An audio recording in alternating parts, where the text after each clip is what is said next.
All right, so first and foremost, obviously, I just want to say thank you for letting me be here. Ezra and the Mavericks, we have Benjamin Achoka, Jackson Hendy, Nigel Torsen, Roman Gonzalez, and Spencer Fitzpatrick. Ezra and the Mavericks. That's right. Thank you so much. I'm really excited about this. So first, TBD Productions, we've been kind of running the gambit of all of the genres, you might say: horror, sci-fi, documentary, comedy, suspense. What made you want to do this film, right? It's kind of an action thriller. Yeah, I think I pitched the original idea, which is evolved so much from what we have now. But the original idea was, it was just like, we wanted to make a crime movie, and I was just like, this kid who's kind of an outsider, tries to steal from these other kids, and then kind of just like goes from there. And then Ben really helped build that story. I pitched the original idea, but he really helped me, come into that and expand it. Spencer, first project with TBD Productions, how'd it go? Talk to me about a little bit of your experience. I've been trying to work with them. And I was really honored to have this chance, and I had a very fun time with them. They're all right directors, but cast and crew, they're great people. Roman? I've seen at least everything that's posted by the TBD Productions, and every character that I've seen you play has very bold choices about those characters. How did you prep and get ready for this very erratic character that you were playing? Did you make him erratic? Were you cast as this erratic nut job, or is that just kind of who he became because that's who he was to you? I'd like to think it stemmed from a lot of different sources. Back in high school, we in English class with Benjamin over here, we watched a lot of Squid Game together. The character Thanos from season 2, I really liked his craziness. I thought, if I could copy some of that, I feel like that would be a good addition to the movie. And then just picking up from the other characters I've played in previous TBD movies, I like bringing a little bit of spice. I noticed that having this length in this movie really gave a lot of room for character development that you guys haven't had the opportunity to do before, right? You got this time frame, you've got to get from point A to point B, you have to make those connections between point A and point B and get to your end result in this time frame. And this one, you guys were really able to create these backstories for all of these characters, these aspirations that Joe wants to do. He's got things that he wants to move on to, and Ezra's got things that he wants to do other than be in this life of crime. And there's things that have happened in their past lives that have helped mold them into who they are. Was it a lot of fun? Was it really interesting? Was it really frustrating to have the time to do that and then write these backstories, create these backstories for these characters? My favorite line that I love to spam, and I think I said it so much on set, was I loved getting to know these characters as me and Ben wrote them in scripts, but I love it even more seeing these phenomenal actors and everyone who's not here portray them and get to know them even better than I did writing it. As they play them, they get to know the character better than I ever did because they're in that moment, they're as that character. So that's that's awesome to see grow. And yeah, I think these characters are the most fleshed out we've had, and it's awesome just knowing that. Yeah. All of that really played through, right? You get to see that from the other side of the camera, watching it, and watch these characters kind of grow and develop, not just through the lines that they're reading, but through the things that they're realizing as they're portraying them. So that was really fun to watch. So in the last several movies, I've seen a lot of Jackson's house and a lot of Ben's house, and a lot of the garages as well. But there was a lot of very new locations, brand new locations all over the place. Was this something that you guys had decided ahead of time? We know where we want to shoot. We've seen these places, or did you guys do some scout location? Did you do some talking to the cast, where would be a good place to shoot this scene, anything like that? How did you develop these brand new locations that you shot in? I think while writing it, for sure, there's like different like with the scenes we're able to tie like, okay, we'll film this here, and like it just made sense like that. But then there were times where we were like, we need this location that we've never shot in before, and so it was very nice because we were able to ask like other cast members like, Micah, can we shoot with you? And he was very kind about it, and he was very happy to help, and I'm very glad. So we were able to shoot like with him at his home, and then like places like going to the beach. That was really fun. That was awesome. We haven't like gone to many locations outside of Carson City, so that was really cool. Yeah. Did you write Ezra's joke, or was that these the guys? I think it was them, Oh. but I think they wrote it with me in mind, which is so funny. Yeah. Because it was like Good on you. the delivery and then the reaction from Marshall is. That's my favorite scene. Yeah, I was dying. I had to pause it because I was like, oh no, like, you know, because he was so excited, and you're like, yeah, it was good. That took a few takes. Yeah, I'll bet. That was probably really hard to keep that straight face. I'm sure the sunglasses helped. Okay, so who came up with Kiwi's nickname for Ezra? Okay, so it was a joke that me and Jackson had prior, and then I think there was something that Jackson said that made me realize this has to go in the movie somewhere, and so it kind of grew into that nickname, and I don't know if we were both fully on board with it, but Roman's performance definitely elevated that. The first time he said it.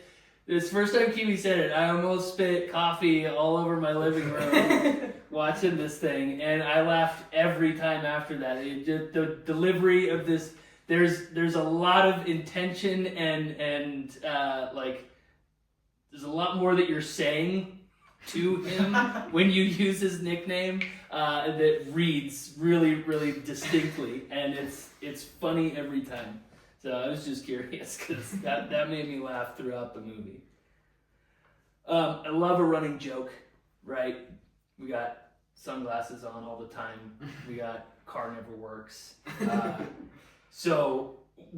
was curious, like, wearing sunglasses all the time, fine, even inside, whatever, but there's some scenes like, it's very dark outside. It is pitch black. And homie's wearing glasses. No, I told those two, that's non-negotiable. That's having sunglasses on. Yeah. What was that really difficult? Did you have scenes where you were bumping into stuff or? No, it's a little bit of trouble, but I got through it. Yeah. I was impressed because I was like, these are the same glasses. They're very dark. I love a running joke for the joke's sake of it, but I also feel like it brings so much realism to, like, there are people that I know that will wear sunglasses like they just don't take them off. And there's car troubles all the time. And so it brings a lot of realism when that same thing keeps happening and you're like, damn it. So it was great. It was really well done. Something that I really, really enjoyed about this movie too was there was a lot of scenes, and again, I think it was because you guys had so much space to work in the time frame that you were, recreating as you were making this movie, to shoot a lot of these scenes from different angles. And so, what was it that kind of pushed you to do that? Was it just like, we've got the time, so let's mess with this, or was there like a driving force or like a specific reason to be changing the angles during, an individual scene? I think it's always a great thing to have different angles. It kind of like builds that environment more. It helps the audience more immerse themselves into this world. And so, we had the time, although time was scarce with a 2-hour movie on how long we filmed? 3 weeks? 2 weeks. 2 weeks. No kidding. Yeah. That was going to be one of my other questions. 2 You guys weeks did to this film in a 2 2-hour weeks. movie. And we still found the time to make these shots because we just think it's very important to build that environment. I think all of you guys and most everybody that played like a regular speaking role in this has really the heart of a comedian. There was a lot of very clever lines, really funny lines. But so there was also like some of those slapstick moments, those hit you on the face humor moments, like you had in your Christmas in July movie. you know, that were very slapstick and things like that. Were any of those, or was it all scripted, or were any of those moments like they just happened and you were like, oh, we got to keep that in the movie? That was great. I think like 90% of the comedy in this movie was improv. Yeah. Yeah. I mean, you can't have these wonderful actors without some great improv moments. I mean, it's phenomenal. I always love, like, I'm reading the script, I was just like, yeah, there's some funny moments. It's not a funny movie, you know. It's like that's fine. Mm-hmm. We get on set, and I'm just like, yo, every movie I think that we'll ever make will at least be like 1/5 comedy, you know? Yeah. It's just it always happens, and it's like I'm not mad about it. I love that you guys give the freedom to do that, though, to have it kind of create itself, right, and really make those moments something organic. Because you can kind of tell, like, it all flows, it all fits, but you're left wondering, like, oh, I wonder if that was a moment where, like, that character, that actor just did it, just said it, and everyone was like, nope, just keep rolling. We're going to keep that in there. Like, everybody just keep playing along, because that was great. And so it's good to know that those things were happening. I think one of my favorite parts was when we were having lunch or dinner, and I was just told to make sandwiches. Oh, the sandwiches? Yeah. That was great. That was my favorite. That was you. Nigel, on the opposite end of that spectrum, right? Ezra is a pretty deep character. He's got a lot of layers. What was the prep for that like? Did you pull from life experiences, or you just really try and put yourself into that headspace of what that character was going through? Because a lot of stuff, past, present, and future, right? All kind of resting on his shoulders all at once. And so what was your process like for that, creating that character? I would just bawl my eyes out like every time I came to set. No, I'm just kidding. I think Ezra, his character himself, he tries to be chill, but he's not. He's like, he tries to be like calm, but then when moments get to him, he like breaks down. And I think finding like a point of knowing when to show vulnerability in that helped me a lot.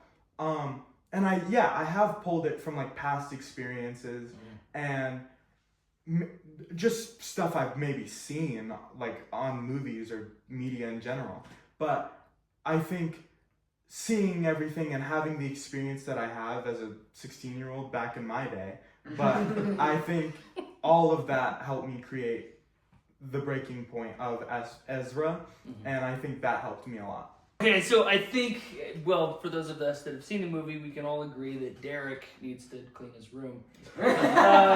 Jackson, what was it like working with your brother? This is the first thing I've ever seen him in. What was it like for you? He was in the first movie I ever made, Blur. Very That's right. Okay. Character. Okay. That was Now that you say that, I remember. Because I needed actors, and he was just living in my house. I was like, come outside real quick. I need you. He didn't even know he's in a movie. I was just like, I need you real quick. But this one, he knew this guy was in it. He knew his bud, Caden Wilcox, is in it, and he was beyond down. He was very excited. Kind of told you about a moment that, we kind of took his influence on something, and he was grinning from cheek to cheek. I don't know. He's a very great guy, supportive brother. So I was like, can you be in this movie? He's like, yeah. Roman, what's keeping Kiwi from letting Ezra in? There's all these moments back and forth with you guys where it's like this love-hate relationship, and there's a lot of these moments right that I see like he's just about to be like, let's be friends. Okay, cool, I'm down with that. And then something inside him clicks and goes, nope, I don't want any part of this guy. What was it for you, like in those moments where you're like, no, I don't want any part of this? I'd like to think Kiwi is just kind of a nostalgic guy. One of the founding members. He's he likes to keep it tight. Back in their day, they were running a tight operation, and just to let some new kid in, I think that just kind of really set Kiwi off. I think Kiwi's a little bit of a jumpy character. You can see how he's like not quick to act physically. Mhm.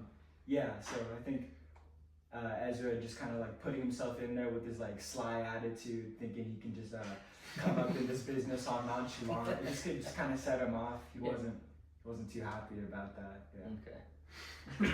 Makes sense. Right, the first scene, there's this moment where Marshall, or actually I don't think it's the first scene, it's the second scene in the mall, but Marshall steals Kiwi's taco. It took me 3 watches to do this. And that was another one where I was cracking up a little bit because it caught me, right? But it was like so believable, like, yeah, dude just got up, I'm still hungry. This crazy guy's not gonna notice that I ate his taco. Was that improv? Like, was that improv. that just happened in the moment? Yeah. What made you do that? Well, I was pretty hungry. Confused that much. So.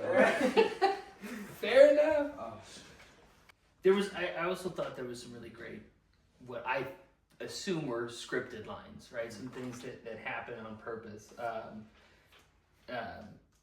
There's a line specifically for me. It says where the plastic wrapped around the toy that everybody throws away. That I was like, that's a good line. Like that's well written. Were there any moments for you guys as you were writing them that was like, this is really good. Like I'm proud of this. Or were there any moments for you guys that were scripted, whether it was how to deliver a line or what emotion to be following, or a specific line that you said that you thought like, this is good. Like I'm proud of this. I'm proud to be portraying this. Sorry. No, you I go apologize. Throughout the movie, I think Ezra follows the Mavericks, and he's somewhat like of a tag-along. He doesn't necessarily do a lot on his own, but there's one specific a really long monologue where he just kind of like breaks, and I thought it was really well written because he's done like following what people are telling him to keep doing, and he's gonna go do something that he wants to do, and I thought that was like really well written to have him follow, and then near the end of the movie he just breaks and does what he wants. I think in the writer's room, specifically while you're writing, you're kind of just like throwing stuff together, and then when you reread it, there's moments where you're like, I like that. But I think watching it again and again and again, you forget about those moments. So it's cool, like while watching it, like because we took editing breaks, so like going back and watching those scenes like fresh, it's always so cool. Because I think there are moments where like the writing definitely there's good dialogue. I like some of the dialogue. There really is. So most of you, and I say this because I didn't ask, but most of you guys have a lot of live theater experience. Is this your first kind of foray altogether into acting? I was in some little plays when I was younger. Okay. This was my big break. Yeah. I'm very excited. Really get your name out there. Yeah. Earlier we talked a little bit about changing angles a lot within scenes. The final fight scene was awesome. And there was a lot of moving parts. There was things being thrown and people exiting and people entering and getting hit and doing the hitting and back and forth and around in a small space, all in one shot, which I thought was like really masterfully done. How much rehearsal went into, I mean, you guys said you only did 3 weeks, but like there had to have been like some rehearsal, making sure that all of those things happen at the right time, to make this continuous shot all happen and work. So the huge scene that like fight is a part of, we scheduled that block for like 2.5 hours. That took up like an hour of filming alone. It's just like we spent so long like just going again and again and again and again and again, and it because we didn't have like prep like before filming, so they learned it then. So I'm like so happy that they were able to pick it up, because I think it ended up looking very well, very, very good. But it took a while because because like from the mind of a writer, you know how it should flow, but they don't. Right. So you really have to like break it down individually for each character, because they each are doing it their own thing through like the whole sequence. Yeah. So that was hard. Yeah, and there's multiple things happening simultaneously. Yeah, I remember walking each person through it individually. We'd be like, Jack, you come here, this is what you're doing. All right, Wilcox, you come here, this is what you're doing. So that they all like know what's going on, and then we rehearsed it a couple times so that they know what was going on as a whole, as well as knowing their own thing. Yeah, that was crazy. Yeah, really well done, because it was a lot of fun to watch. I watched it a couple of times because it was like a lot of work went into this, and from everybody, and it was really easy to appreciate the amount of effort and precision and dedication that went into that one shot. So great job. What's it like, not only co-directing, but also directing a movie that you yourself are in? That's got to be kind of an interesting back and forth, right? Is it really just like you're directing all the scenes that you're not in that Jackson is, and vice versa, or is it kind of we're doing this in tandem as it happens, or you direct these scenes, I direct are you in charge of these sections, and Benjamin, you're in charge of these sections, or is it just kind of an organic thing that happens in that moment? I would say it's tandem. I think we work together on most scenes.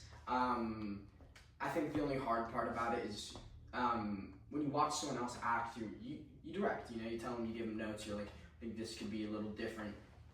When you act, you think you're doing it right.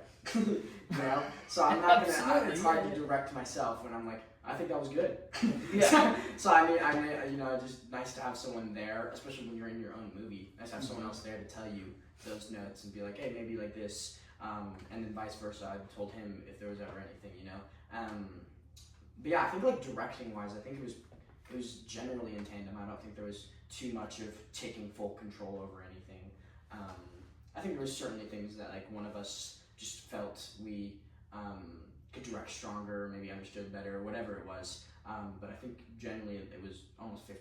Mm-hmm. I think also, especially towards the end, there was a lot of there was long days, and like it was like Nigel, me, and Jackson were there all day, every time, and so there was times though where we were filming, and like I was like, I'm tired, can you just direct this scene? And then there's like moments where you're like, I'm tired, can you just direct this scene? It gives ourselves breaks, but it was nice not doing this solo, because that would be horrible. So I'm very grateful. Appreciate you for this man right here. Yeah, well, and I thought it was so like interesting to watch and go, okay, this is being co-directed, but at no point did it feel like these are two different movies, right? That, okay, well, this is definitely being directed by Jackson, and this is definitely being directed by Benjamin, because the flavor on these scenes are completely different, or whatever. It meshed very well together. So it was something that I was curious about throughout watching the movie. Like, they must have really been just talking to each other the whole time. Because, yeah. We're in the flow state. Flow state. Flow state. We entered flow state. Well, as a last thought, there's entertainment and there's art. Ben, you and I were talking about this just right before we started this. And to me, entertainment is just that. It's entertaining, but it kind of tends to hit you over the head with the point, right? Art to me means something different to potentially everyone that experiences it, whether it's a book or a movie or a painting or a piece of music. I had the ability to watch this movie, Ezra and The Mavericks, twice, and there was something different that I took away in each one of the times that I watched it. And in describing some of the scenes to my wife as I was watching this and she was asking me questions, she had insights into these things that I didn't think about while I was watching it, that she thought about when I was describing it to her. This movie is entertaining for sure, but I would also truly consider it art, and you should all be very proud of this piece that you've compiled here, because it's really fantastic to watch. Thank you, Ben, Nigel, Roman, Jackson, Spencer. Thank you so much for being here. Ezra and The Mavericks from TBD Productions drops on their YouTube channel on December 12th. That's right. On December 12th, go check it out. You won't be disappointed. Thank you. Thank you.